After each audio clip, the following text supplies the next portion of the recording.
Do you ever record raps in here? I don't. I wish. I should mix some fucking bars on this, shouldn't I? The Long Island But I'm accent. shockingly Caucasian, and the Eminem genes that just not pass through to me. So That's crazy. probably not gonna mix too many bars, you know. Did you do you know any rappers in the New York area? Not really. I was never big in like the hip hop, like as like my it's not my type of music. I like some like 90s stuff, like early 2000s, but for the most part, I'm like a rock guy. So Yeah. I don't know many of the local rappers, that's for sure. Rock guy. So like 80s, 90s, 70s. You'll hear some 80s on in here. Like it depends on the crowd we get in the gym. Like you'll hear some like Foreigner Radio on Spotify. Then we'll also just like rip like 90s grunge, like even like like metal, Seether, Yeah. Puddle of Mud, System of a Down, like all that. Ooh, kind of now we're stuff. talking. Like post grunge. Were you like Foo Fighters? Foo Fighters, love that. I met Dave Grohl once. Really? Yeah, I was bartending in New York City, and this girl that I worked with, she was like an up and coming like artist, right? Like singer, very, very talented singer. Somehow she was connected to Dave Grohl. And Wow. so she was like, "Hey, I'm gonna play a private little show at the bar that we worked at." Mm-hmm. And she's like, "Will you bartend it for me?" I was like, "Yeah, absolutely, no problem." So I'm gonna make money, right? So I'm Yeah. bartending. There's like maybe 100 people there, maybe a little less than 100. She starts singing, and in walks fucking Dave Grohl, like randomly. Like she didn't tell anybody he was coming, so he gets up there. They played a few tracks together, and then he just hung Wow. out. I got to hang out with him after, which was really, really cool. Super nice guy. Did her career take off after that? Definitely not. I was still bartending to make a few extra bucks for my athletic training career for sure. Yeah, it seems like a lot of business owners, have to have a side hustle, right? Early on, yeah. Where were you bartending at? So the place was called the Stag's Head. It was on 51st and 2nd Ave in the city, in Manhattan. Yeah. So I would work in Brooklyn at LIU, and then I'd shoot over there. That's right. Bartend at night, yeah. And part of the reason we're here is like I heard your talk at Escalate, Tyler Lesher's Escalate. You said it was kind of the PG-13 version. Right. So for me, I really resonate with the story. I think a lot of athletic trainers in the room did as well. So definitely would love to hear. I'm sure you've maybe done it like 100 times, but sure. would definitely love to hear kind of your story, and you could be as unfiltered as you want. I mean, like the origin story? Well, I mean, I guess, okay, you're bartending, working at Brooklyn, LIU. Yeah.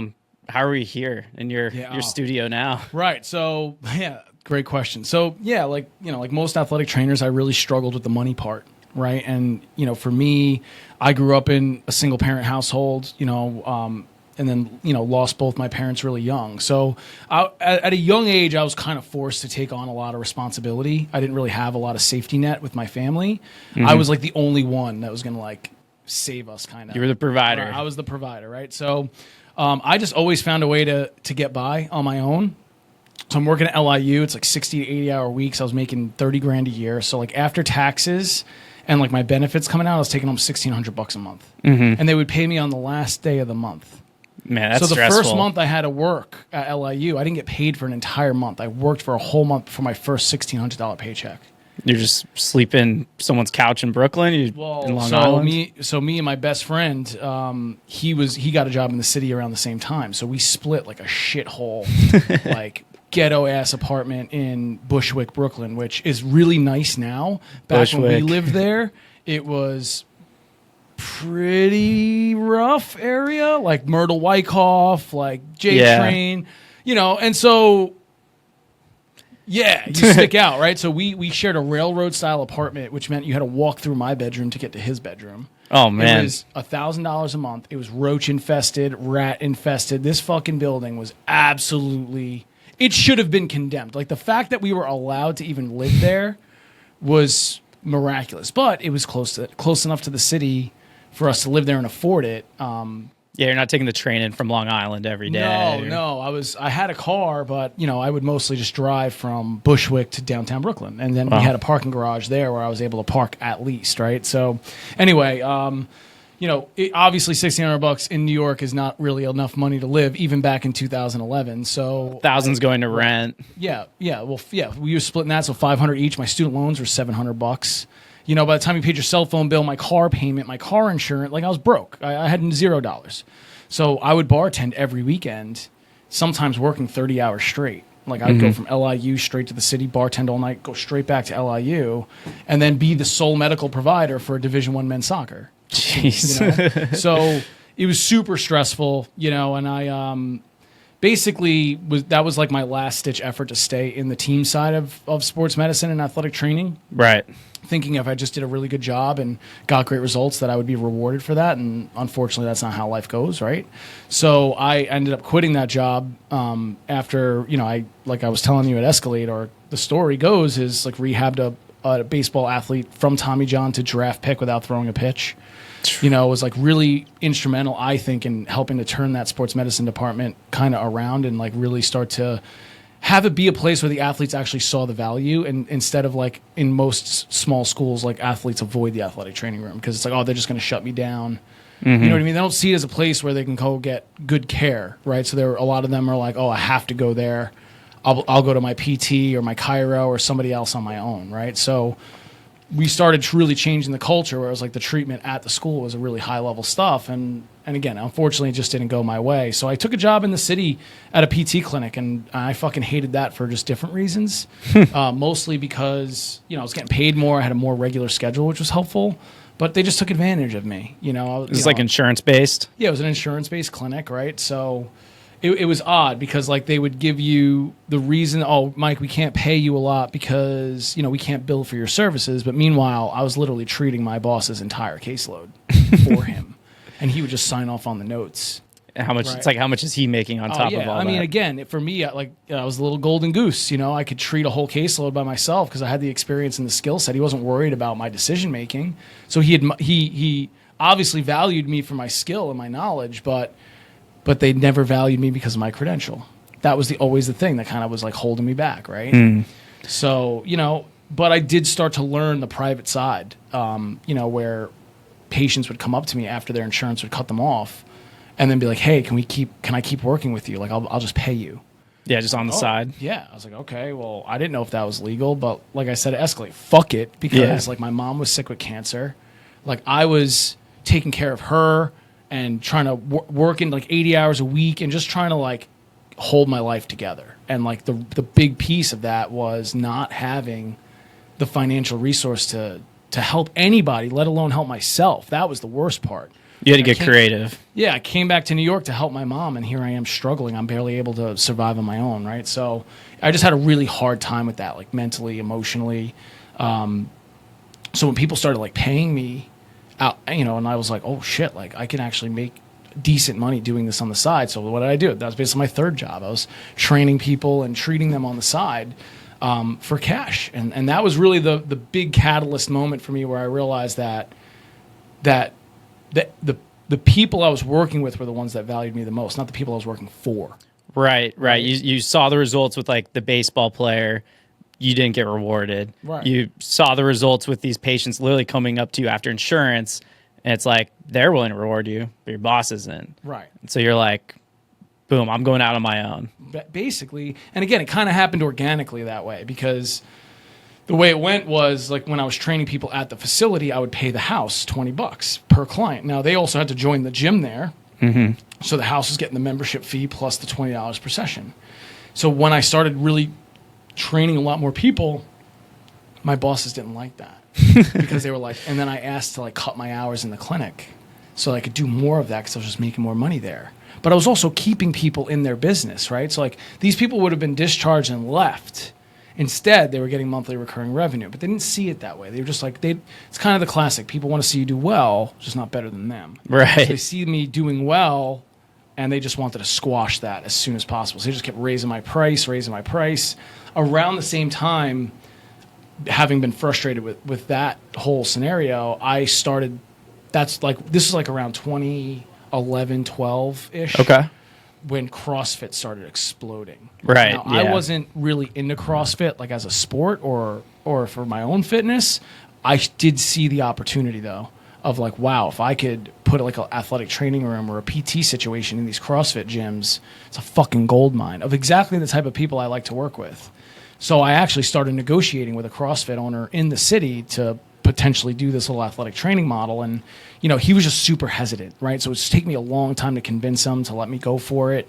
And again, at the time, there was not much precedent for cash pay therapy services. It just wasn't common, right? Yeah, you might have been one of the first, probably like a handful of athletic trainers to try and capitalize on CrossFit. I feel like CrossFit and athletic training don't really see much overlap typically. Not really, no. But again, who's attracted to CrossFit typically? The top 20% of lifestyle athletes. Well, a lot of them are former college athletes. Yeah. So those are the people that knew what an athletic trainer was. Right. Right? So like, and again, not everybody, but most of those people get into CrossFit and barbell sports post-college because it's like, oh, it's similar to the style of training that I was doing. It's not bodybuilding, right? So again, at the time, it was like fitness was like bodybuilding, high-intensity interval training, and then CrossFit was just coming out of nowhere. Mm-hmm. But CrossFit put more barbells in people's hands than any other sport ever did. No, for sure. And it made like Olympic lifting and gymnastics type and strength and conditioning stuff more mainstream. Yeah. More people were interested in it. So anyway,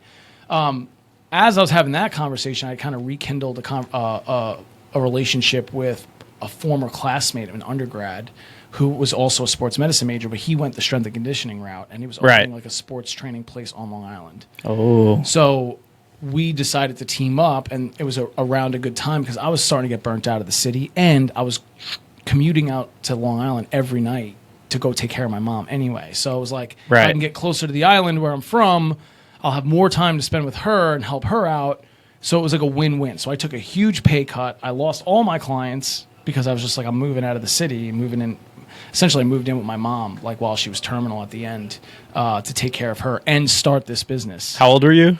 I was 29 at the time, 28, 29, something around that. Yeah. Already had like a full career, having to take care of someone. And Yeah. Like at the time I wasn't engaged yet, but I had a long-term girlfriend at that time who I was planning to, get engaged to. And we eventually did get engaged. We broke up, like 2 weeks before our wedding. But it was like mostly because like we got engaged around the time when my mom was going to pass away. Okay. She wanted that. Right. So I kind of felt, and then this poor woman had, literally. You kind of felt obligated. I felt obligated. I dragged this poor girl through fucking hell. With both my grandparents. Both my grandparents died, and my mom died in an 18-month period of time. So it was like a really heavy fucking time for me personally, and I was really struggling as an individual as well. So that made it just super hard to, like, actually put anything into a relationship. You know what I mean? She was like the bottom of the totem pole, if I'm being fair and honest, right? And then, but very attractive woman. What happened? She's bartending. All these rich dudes are kind of hitting on her always and can instantly give her the good life. And I think she saw the potential in me. But, for sure. I mean, and it wasn't that she didn't care. Girls are smart. She saw some potential. Right. But she also saw like, I can get this good life right now. Yeah. I don't have to wait. Right. And she did. And good for her. But again, that kind of put me in a bit of a tailspin because it was all these things kind of happening at once. Now you got deaths. Now you have an engagement broken off. Right. With a wedding that I had paid for and put on all my credit cards. Right? Oh, so you don't get that back. No. So I was like super fucked. Right. And then around that time, my business partner. So this is like 2-3 years into that first business now, and I basically built it for him. Right. Like we built it together, but like he didn't know. What does building it like entail? Like physically building the facility. I built the facility. Like this facility here, I built this facility. Really? Physically, yeah. I painted the walls. We built the equipment. I put the flooring down. I did the, electrical work. All this stuff is put together by me, usually. Yeah, I know. Maybe we could clip to some things of this facility, but this is like a world-class looking facility. You can tell that. It has that love and care. Yeah. Well, it's the third one I've built. Okay, yeah. At the time, that partnership, I'm not going to say names, but he had this great idea. He random strength coach, right? Random strength coach, and he had pretty good business acumen, and we just had synergistic skill sets, right, where we could really help each other build something, and that was the original goal. But then, as things happen, like money starts to get to people a little bit and change them and their perspective, and so for me, my thing was I just loved the work. I loved, like, the only thing in my life that was stable was work.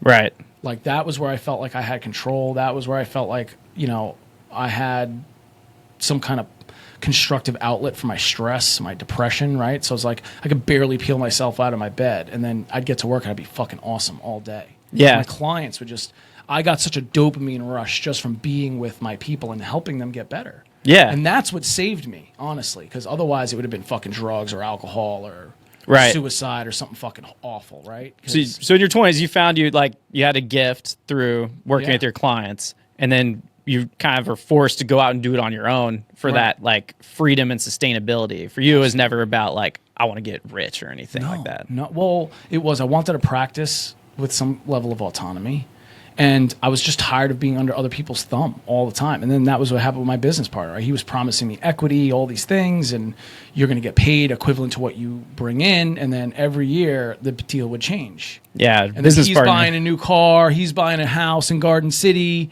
and I'm Yeah. living in a 200 square foot basement apartment, like You're just the struggling golden to get goose by. again. Right. So it just was like, and then once my social media started actually gaining some traction around that time is when that's when our partnership really went bad. And Okay, it was so- another example of he wanted to see me do well, just like now that I was kind of outshining him and people were coming to the facility to see me, and even though he was the owner technically, it just pissed him off in the worst possible way. Now I was just trying to be a good partner and bring people through the door. And so like my original treatment room was the size of this room. It was like a 7x10 room with a table in it, right? And in that one room, I did 50% of the revenue for the entire 5,000 square foot facility. So I did 50% of the revenue in 70 square feet by myself. And he did the same amount of revenue with a staff of 4 strength Okay, coaches in 4,000 square feet.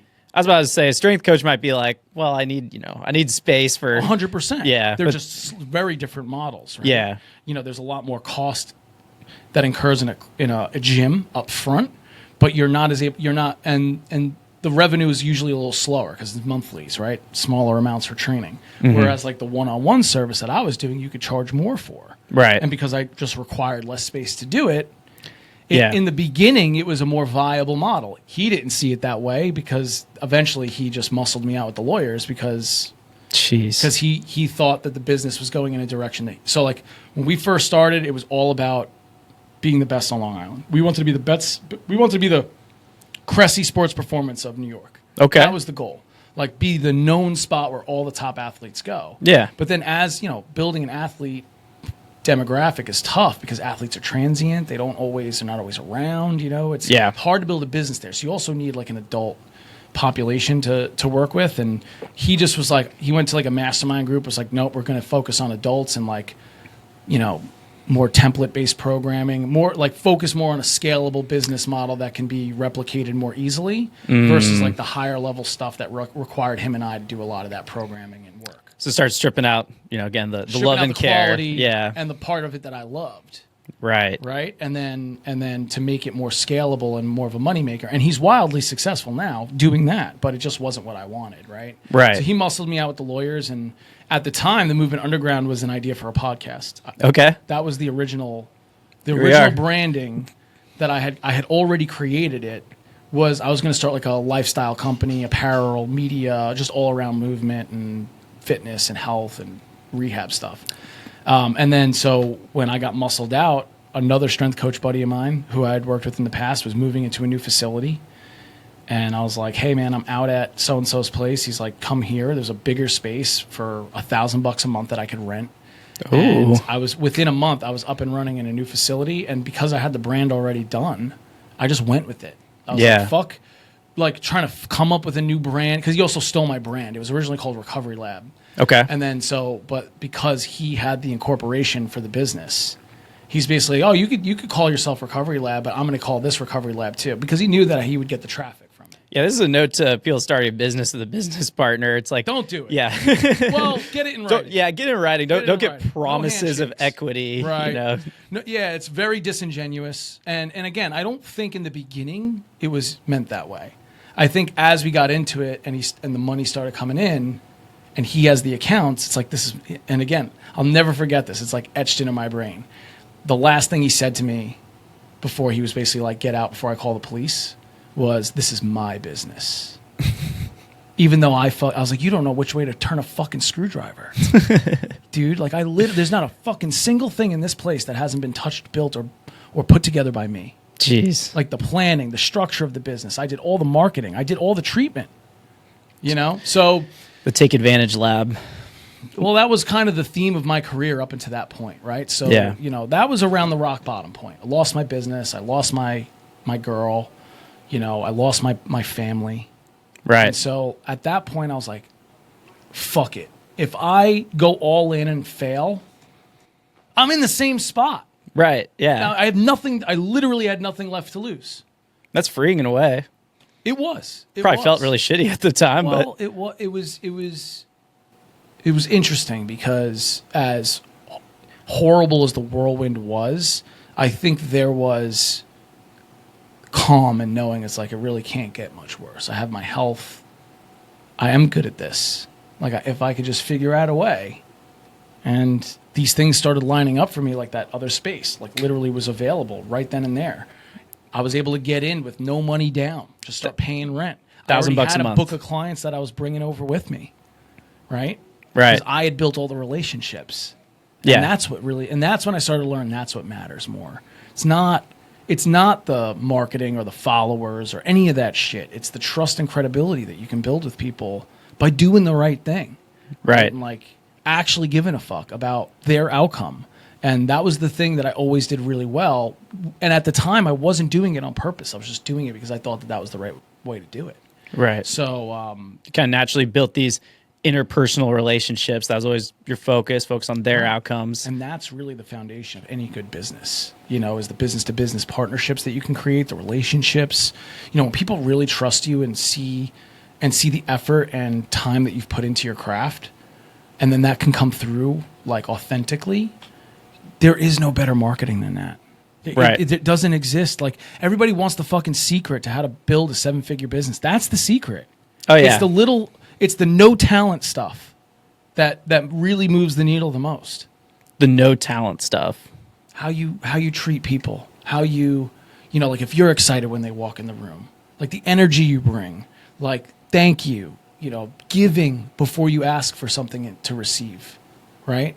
Like the Right. little stuff that doesn't take a whole lot of knowledge. It takes, it's more like the EQ stuff over the IQ stuff, like, or some people call it the soft skills. Yeah. But that part of it matters so much. I know so many great clinicians that just don't have a way to connect with people. It's just not part of their personality or for whatever. And they struggle in their businesses because of that. And it's not because they're not excellent. They are excellent. It's just They know the right stuff. They maybe get the results that they can. want. Right. But, I think, but that's ultimately when you start selling this kind of service, it's people aren't buying the techniques and the knowledge. They're Yeah. not buying the information. They're buying the experience and the outcome. Oh, for sure. Right, and how you make them feel, and what the place makes them feel like, right? Yeah. So a lot of clinicians struggle in that transition to going to the business side because they treat the business with the same empathy that they treat their patients with.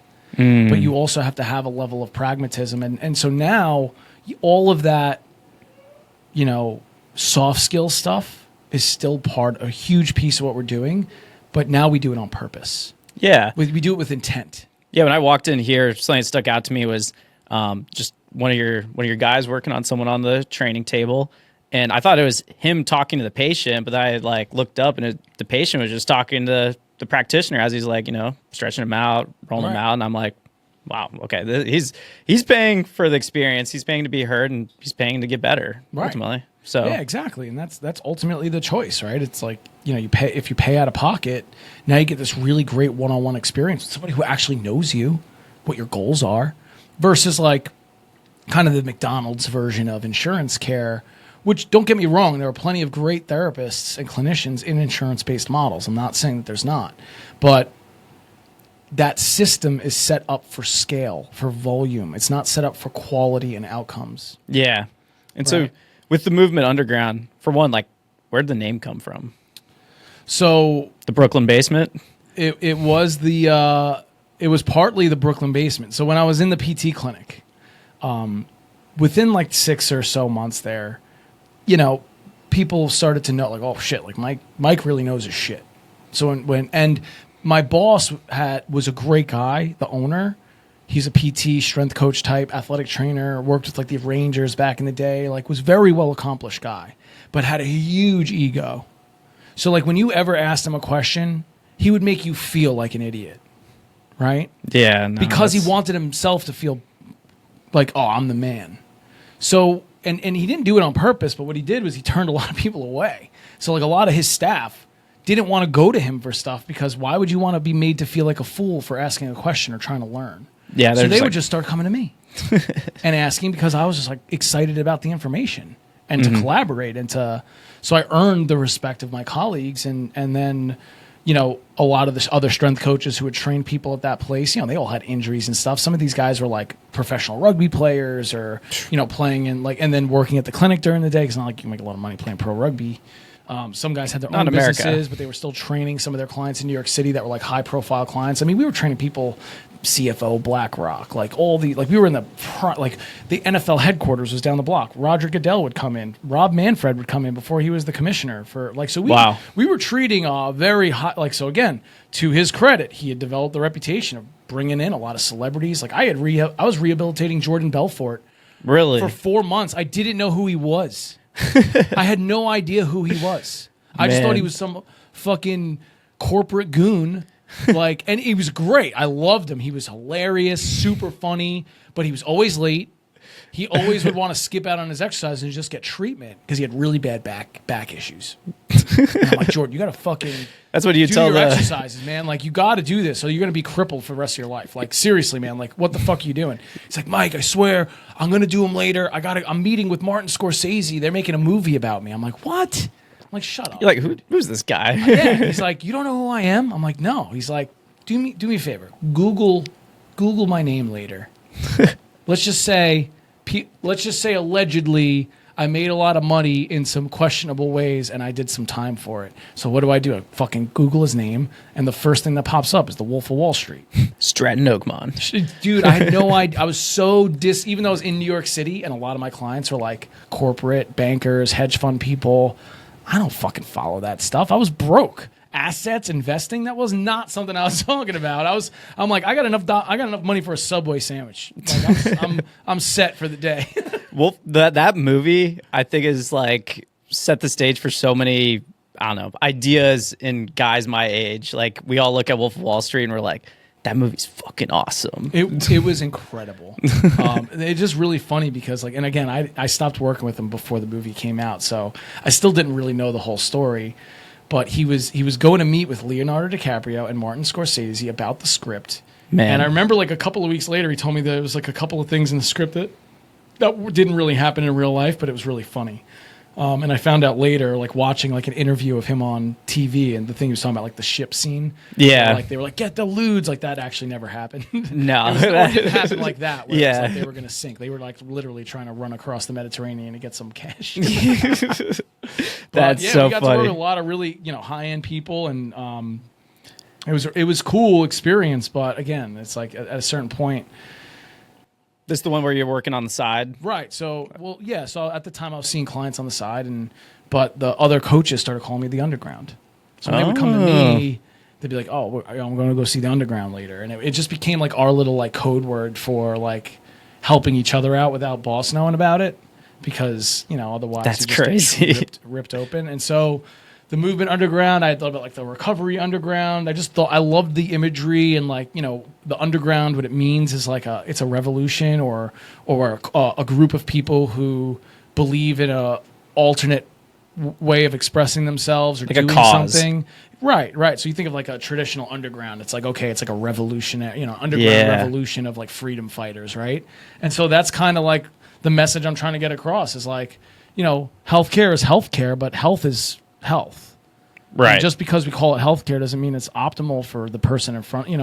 It's a system, and it works to serve as many people as it can. It certainly has a lot of flaws, but for the people who want that holistic approach, like to be treated like a person and not a number, right? To go to one provider and feel heard and seen and valued versus rush through an appointment like nobody even knows who you are. Like, I go to my primary care and he's a nice guy. He has no fucking clue who I am or anything about my life every time I go to see him. So it's like, imagine now you're dealing with an intimate problem, a pain problem, a health problem. Yeah, it might be embarrassing. It might be... You got to explain yourself every time to every person. Yeah. And you don't get to talk to a provider until after. It's like, what's your insurance, please? Please pay your copay. And it's so digitized and corporatized now that it's so impersonal. And I think that's the part that we're trying to bring back is like, right. Again, we can't do everything here, but I also know really good providers that I can refer to. Well, think about it like back in the day, or really, really back in the day, but like if you probably had a problem, humans like meant to live in tribes, right? There's probably someone who was like the expert and they knew everyone in their quote unquote tribe, right? Right. So it's very, very different. Or even like as far back as like the 30s and 40s, like pre-World War II.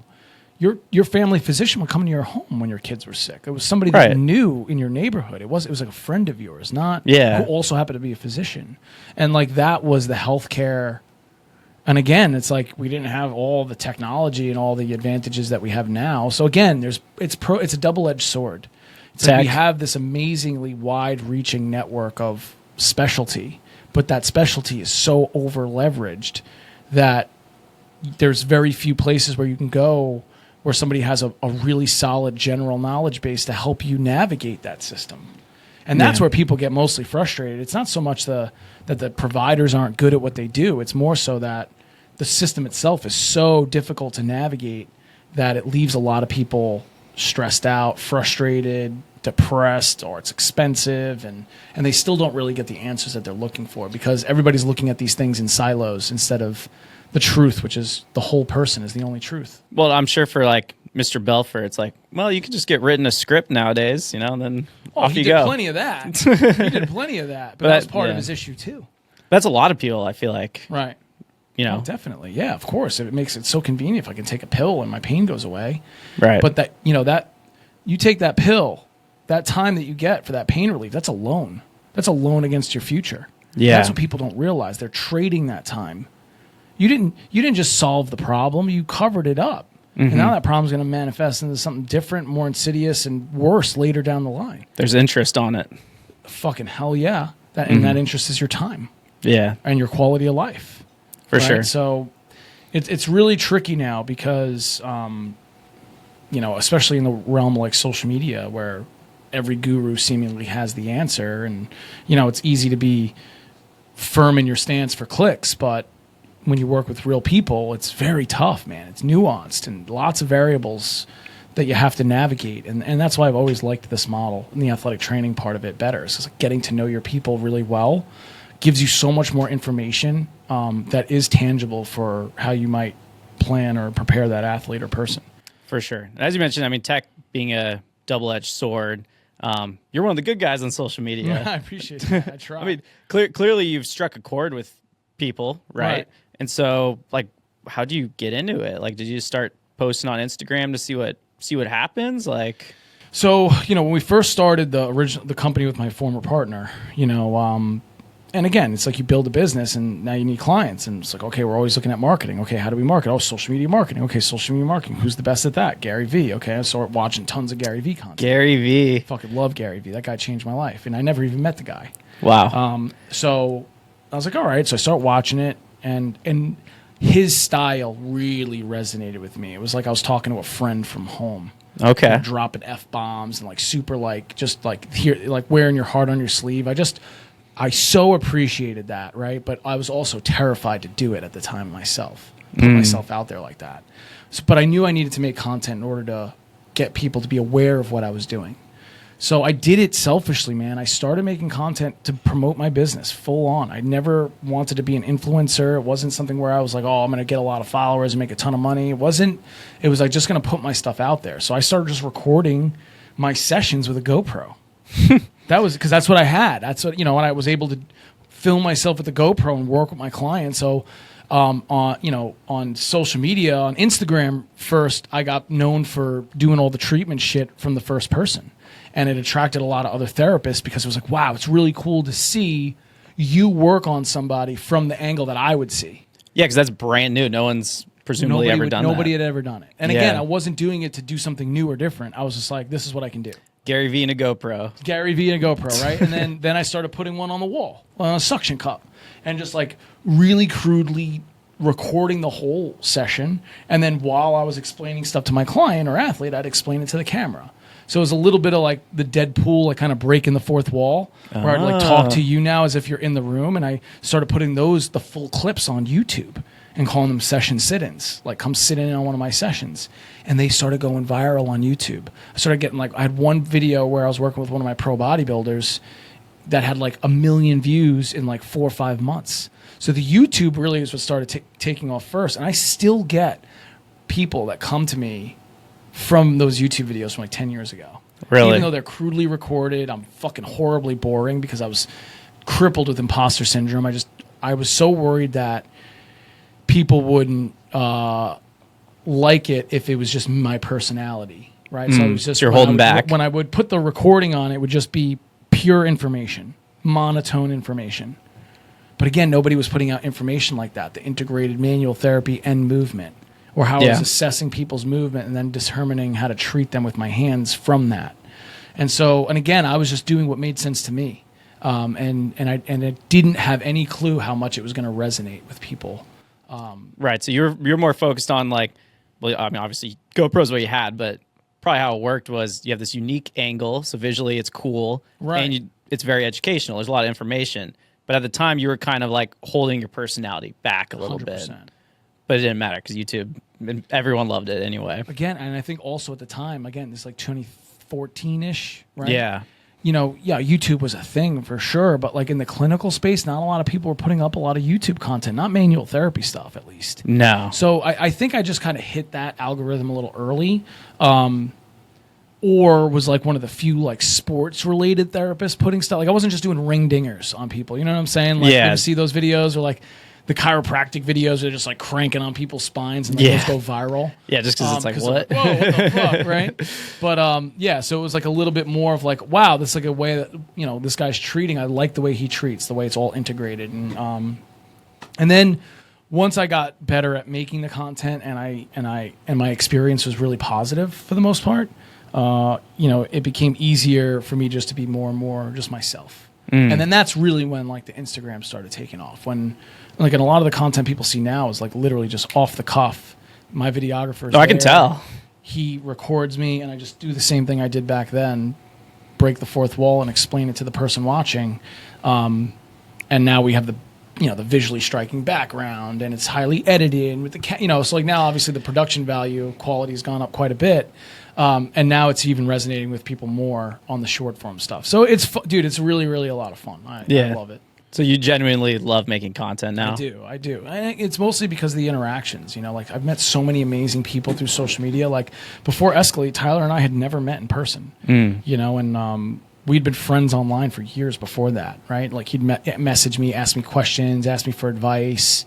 I would send him messages of encouragement, congrats. You know what I mean? So it's like having a tribe, maybe that's not around you. Like, and again, at the time where I was feeling very isolated personally.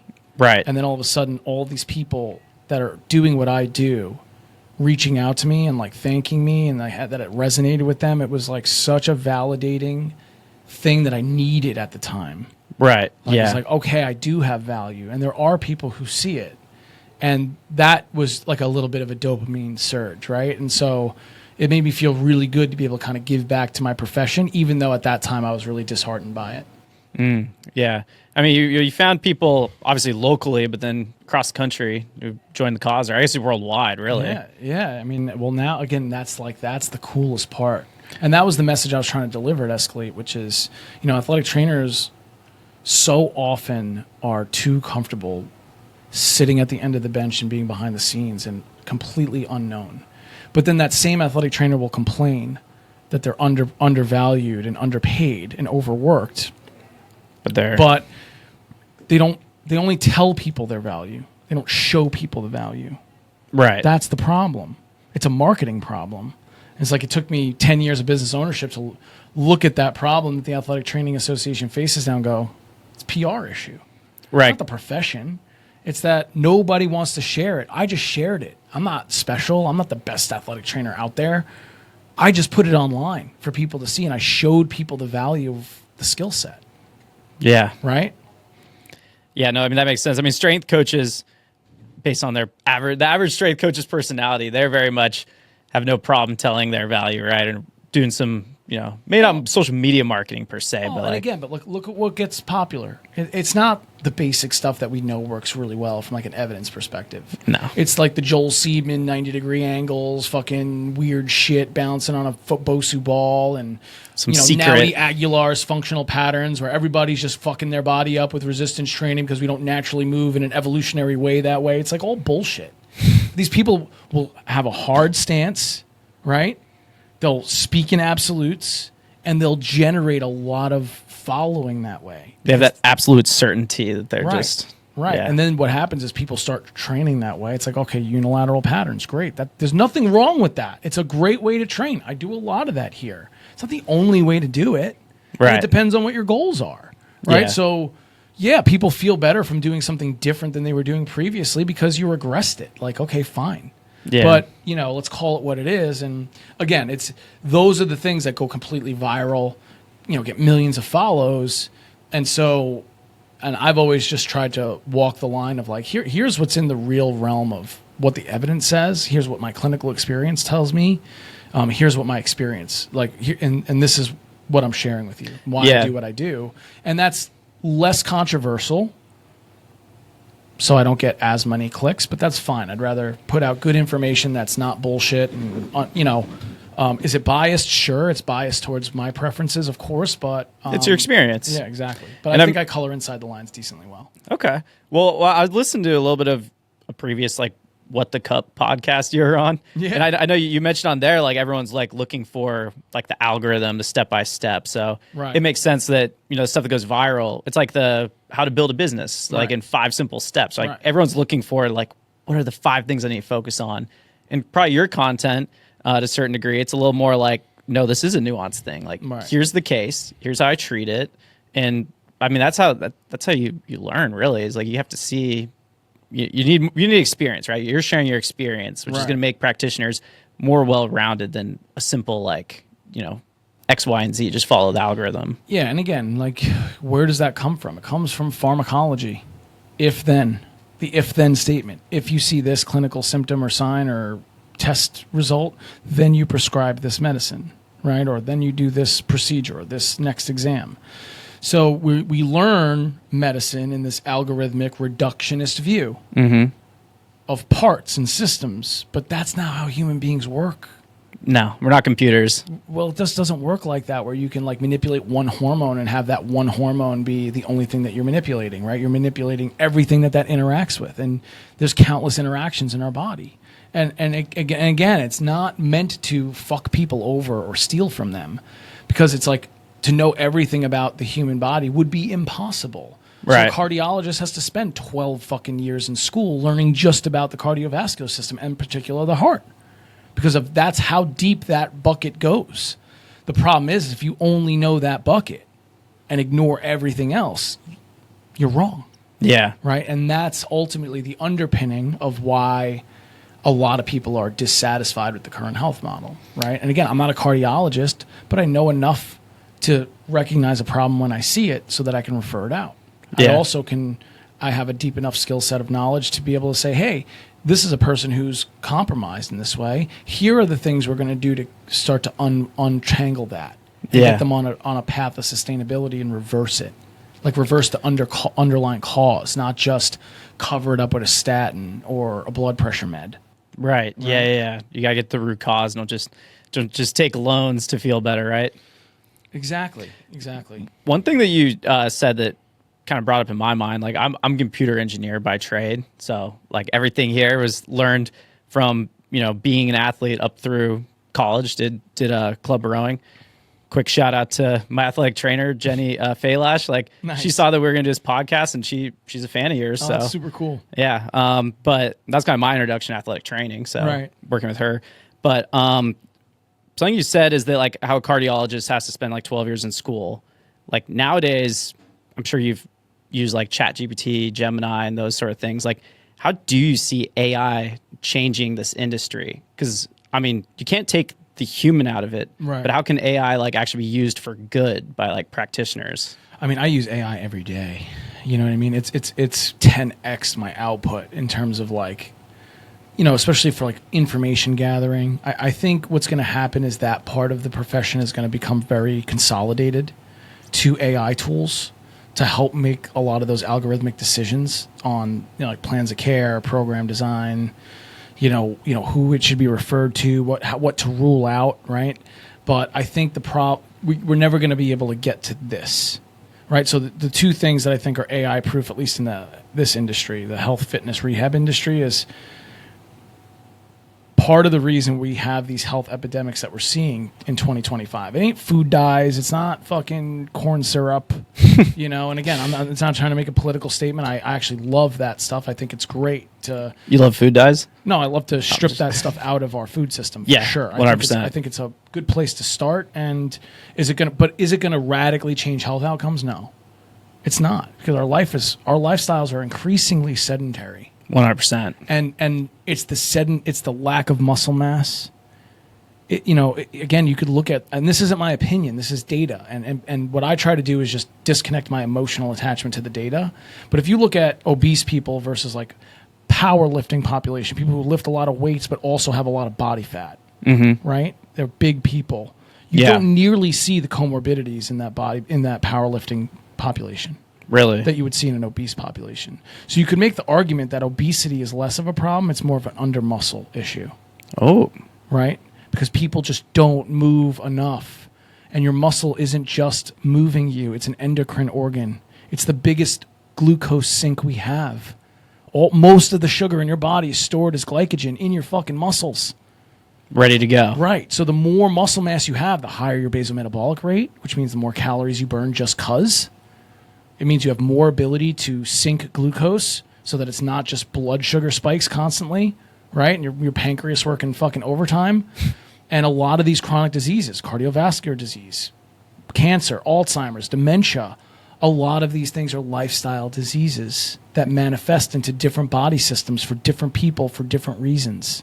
Man, I feel like that's not out in the general media, that it comes down to not. It's yeah, definitely not. You know, the average American eats 3,500 calories a day, and the average American maybe exercises for 20 minutes a day. Yeah. So we really just have a thermodynamics problem because our food is hyper palatable. Like if you take the coloring out of Doritos, it's still going to be easy to eat a whole fucking bag of Doritos. You're still going to eat Doritos. Right, exactly, because it hits all the bliss spots in your brain. Mm-hmm. Right? Yeah. It's got everything a human brain, like these food chemists know exactly how to hijack your brain and get you addicted to it. I mean, they've had the smartest people working on these foods for the last like 70 years. Forever. And again, there is correlation between the changes in the way that our food is processed and this increase in obesity. But again, that isn't, when you look at those two things, those two data points, and yes, they're rising together, all that suggests is that they're correlated. Not that they're causative of each other. Yeah. That's the problem. Yeah. Now, how do you try to change that is, and what the Maha movement seemingly is doing, is trying to just take anything with a correlative relationship and try to take it out. What's the Maha movement? Like the Make America Healthy Again. Oh. Like the whole Robert F. Kennedy. Okay, yeah. Yeah. So like, and that's super controversial in the health. You know, like you'll see like, you know, Dr. Lane Norton will come on and be like, oh, this is bullshit, taking out food dyes. And factually, he's correct. I agree with that.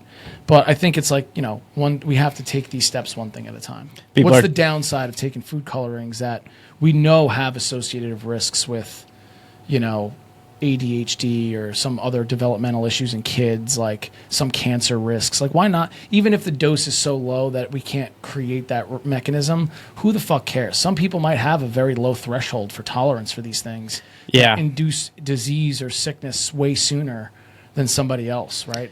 Yeah, I mean, and I'll overshare on the internet. I've been fortunate enough to travel a decent amount in the last few years. Doesn't matter where I go in America. Sometimes the food doesn't always sit right with me. Right. Doesn't matter where I go out of America. I can go to France, Brazil. We have a client in Brazil, and then Japan. my stomach and just everything reacts so much better. It doesn't matter which continent it is. Right. But when I'm here in America and, go to a random Euro shack in Long Island, Yeah. there's something going on with the food here. Well, it's, again, lots of ingredients, heavily processed. It's meant to last on a shelf for a really long time to maximize profits. Now, again, it's like, man, people look, it's capitalism. We got to bring it down. Well, really? I mean, all of these technological advancements happen because of capitalism, right? So, again, double-edged sword. Everything's a double-edged sword. Yeah. My big gripe is like people want to talk about health as a right. It's not a right. It's a responsibility. Right. It's your responsibility. Yeah. And that's the piece that's missing. That's why it doesn't matter what the government does. If you can't shut your fucking pie hole and create a little bit of discipline in your life and not eat the cookies and the cake and the Doritos. And again, I'm not saying I don't eat that stuff. I love that stuff. Don't get me wrong. It's just there's a time and a place, right? Yeah. Eat like an adult most of the time and you'll be fine for them, and then, I'm going to enjoy a Celsius with cyanocobalamin, chemical in it, which is a B vitamin. Is it going to poison me? No, because I exercise, I move. Muscle mass. I'm working on that too, but that's the food part as well. Again, all of these things are interrelated. They're difficult to separate. Well, so that's, speaking of obesity, don't they measure obesity through BMI alone? And then, like, kind of what you're saying in the insurance world, yeah. I mean, I don't measure it that way. When we're for sure, yeah. Clients, right? So, BMI or like using your height and your weight as a categorical way to look at somebody's health is really shitty. Like, technically speaking, I'm obese. Exactly, yeah. I'm 6 foot, 200 pounds, right? So it's like you're overweight or borderline obese, but I have a 15% or lower body fat percentage. So that's kind of the important metric people need to look at. Yeah, skeletal muscle mass, lean muscle mass versus your body fat mass, and then of your body fat mass, how much of that is visceral fat? Those are the things that I look for.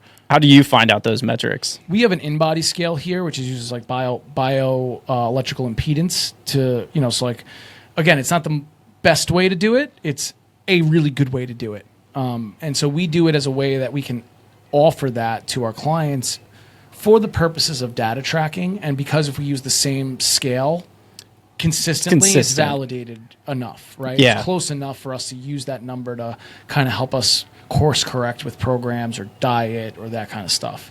But it's using microcurrent, and then the electricity passes through your body. Different tissues are going to impede or resist that electricity at a different rate. There we go. Right? So based on that, again, as long as the protocol is followed, you fasted for 4 to 5 hours, you're normal in your hydration, you didn't just finish a workout, as long as you keep those same parameters, it's pretty fucking accurate.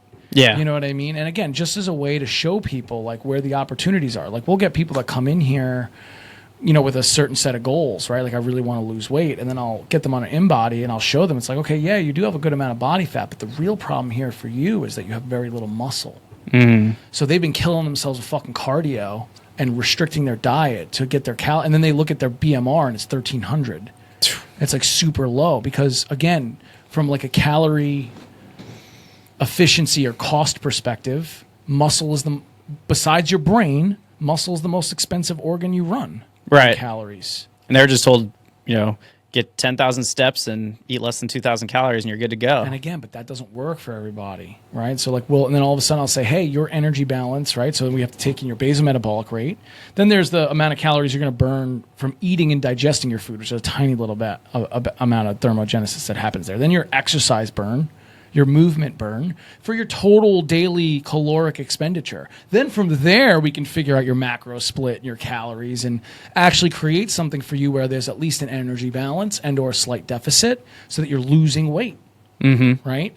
I think for certain people, you can lose body fat and gain muscle if you're very close to that. We've seen it happen where it's like if our protein is high enough and our calories are equated and or a slight deficit, you'll see people still put on some muscle. Yeah. And lose a substantial amount of body fat. And the best part about that is then we raise their BMR. Yeah. And then they're more impervious to the fluctuations in their weight, and that can really help them a lot. But again, one of the things that we do here that is very different is most of these people that come to us for a weight loss issue also are struggling with an underlying orthopedic problem. They have ankle pain, knee pain, back pain that prevents them from being sustainable in their exercise. right? So it's like they start exercising. My back is fucking killing me. My doctor said to rest it for 3 weeks, and I try to go back to exercise. And you just can't make any progress. So the fact that you could see your therapist, get some treatment, then have a program designed specifically for you with your linchpins in mind, like your body's movement in mind, so that we can program for you within the things that you can do while we work on the things that you can't. Yeah, I mean, right? I mean, this is what everyone in this country needs. It's just, So, speaking of AI, yeah. so I challenge anybody watching this, put in your ChatGPT or your Grok, like something along the lines of this prompt. Okay. Which is, imagine what would America look like if instead of rewarding medicine by visits and services provided, it was rewarded by outcomes and results. What would change about the socioeconomics, the macro and microeconomics, and the structure of like where would everybody be putting their money in terms of like opening businesses in healthcare? And what did it say? The movement underground. Basically. And that, I mean, that's really laissez-faire. That's like true capitalism, right? It's merit-based. It's merit-based. It's altruistic, because the real purpose of it is to break down the barriers for people. People aren't paying us because we're awesome manual therapists or the best strength coach in the country. They're paying us because we have the ability to help them navigate this complex system, navigate the complex system. And what they're paying for is access to somebody who gives a fuck, that's going to step beside you and say, hey, I really know this system well. I'm going to guide you through it. But here's a lot of the things that we can take care of right here. Like, we can help you with your pain without drugs, using hands-on therapies. We can evaluate your movement so that we understand what you can do well and what you need to work on. So we can program for you in a way that is sustainable. So you're not just going to a group class and getting smashed with movements that you don't have the prerequisites for.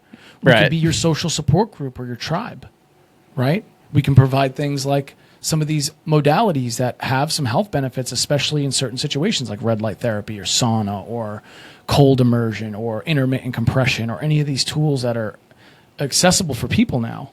Right. And then putting that all together in a plan just for them with some nutrition coaching and some lifestyle coaching and just somebody to say, hey, I'm really proud of you. I think I want to move to Long Island now. Come on down, man. For sure. Steer it a little bit. Oh, that's great stuff. Steer it a little bit of a different direction. Long Island, like I'm just trying to figure this place out because I, hopped off the LIRR, like walking around. I'm in suburbia suddenly. But it's not like the McMansions that, at least not the place I got off at, right? Well, you got to go. Yeah, it depends on where you're at on Long Island. Yeah. Right? So, what people don't realize about Long Island is the original suburb. Every suburb in America is modeled after Long Island. This is the first suburb ever to exist. I could believe that. It is. New York City was the city. Right.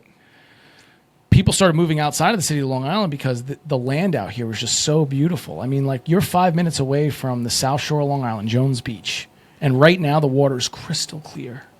It's beautiful. We have the stretch, 100 miles of sandy beaches. Really? People don't realize in New York, and not even that. So I live here. I've got a little canal that runs through my backyard. It's kind of like Venice, right? I've been seeing that. We have a little boat back there. We keep a couple of jet skis. So I'll go home, fucking hop on my boat, and I'll in 20 minutes I'm out in the Atlantic Ocean fishing. Wow. And we'll anchor up on different sandbars and hang out, and it's just such an awesome place. And we have New York City. The food here is awesome.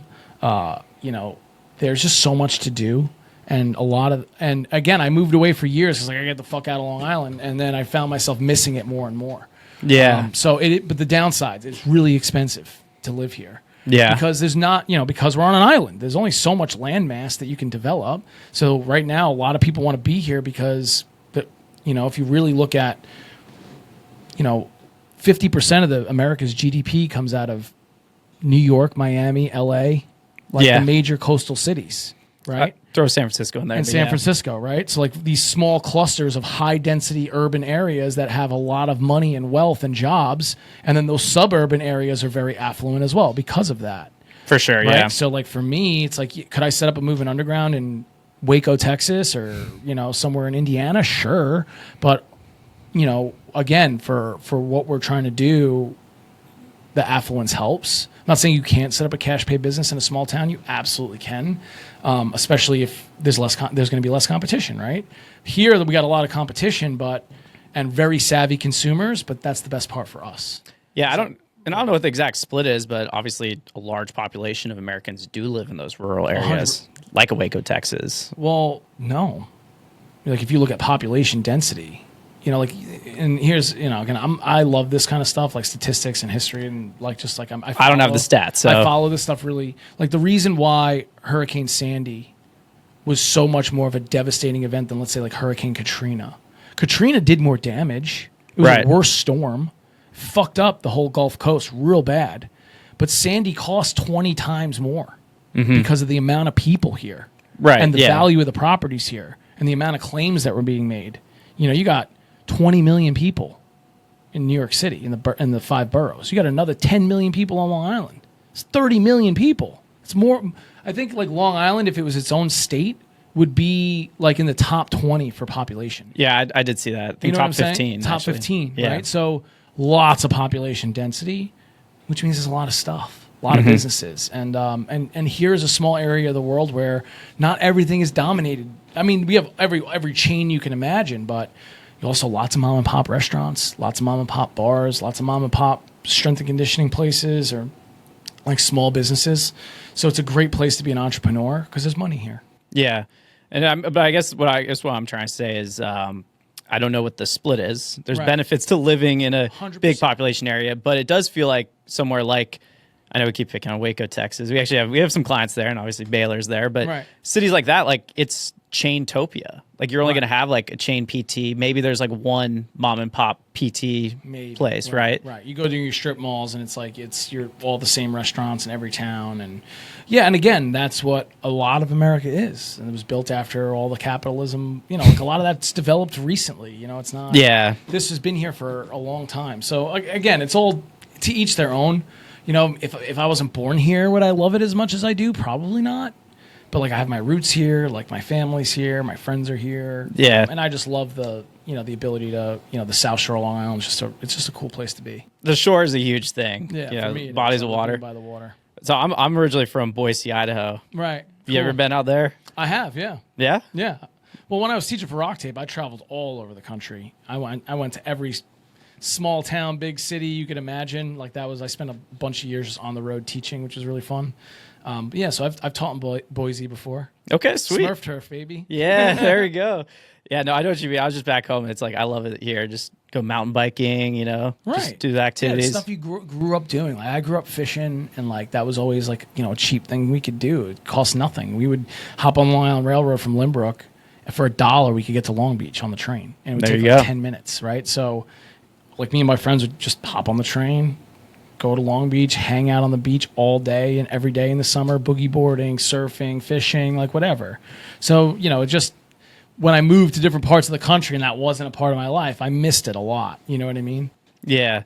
Well, one thing I am curious, though, you're talking about opening up a movement underground in Texas, which if you want to come to Austin, let us know. Sure. But where do you want this to go? Like, what is your kind of 10-year goal? I mean, you got the jet skis. Yeah. you're cool in it, but like, listen, it's always so tricky because I've already achieved things I said like in the past would make me happy. Yeah.